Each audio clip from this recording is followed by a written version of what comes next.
Something large and white gleamed beside him. He lifted his heavy, aching head from the lip of the dark tarn and looked up. Scant inches from where he lay jutted the bottom steps of a great stone staircase. An upward sweeping spiral that climbed away, mounting the side of the cavern and circling the underground lake to disappear at last into upper darkness. He gaped as an urgent, fractured memory pushed through the clamour in his head. Stairs. Danger stairs. Doctor said look for stairs. He clambered forward, pulling himself up onto the cool, polished stone, and knew that he was mad beyond salvation or had died and was trapped in some terrible netherworld. He was beneath the earth in final darkness.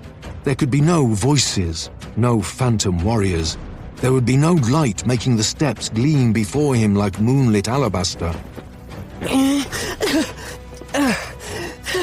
He began to climb, pulling himself up to the next high step with trembling, sweat-slippery fingers. As he mounted higher, sometimes standing, sometimes clawing his way up in a scrabbling crouch, he peered out from the stairs. The silent lake, a vast pool of shadow below him, lay at the bottom of a great circular hall, bigger by far than the foundry. The ceiling stretched immeasurably upward, lost in the blackness above, with the top of the slender, beautiful white pillars ringing the chamber. A foggy, directionless light glinted on the sea blue and jade green walls and touched the frames of high vaulting windows that flickered now with an ominous crimson glare. In the middle of the pearly mists, hovering above the silent lake, sat a dark, wavering shape. It cast a shadow both of wonder and of terror, and it filled Simon with inexpressible, pitying dread. Prince Inanuki! They come! The Northerners come!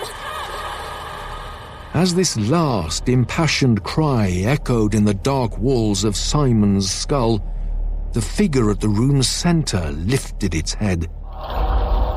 Gleaming red eyes bloomed in its face, cutting through the fog like torches. Chingizu. Chingizu. So much sorrow.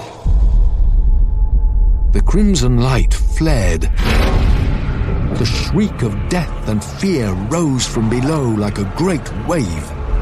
At the center of it all, the dark figure lifted a long, slender object, and the beautiful chamber shuddered, shimmering like a shattered reflection, then fell away into nothingness.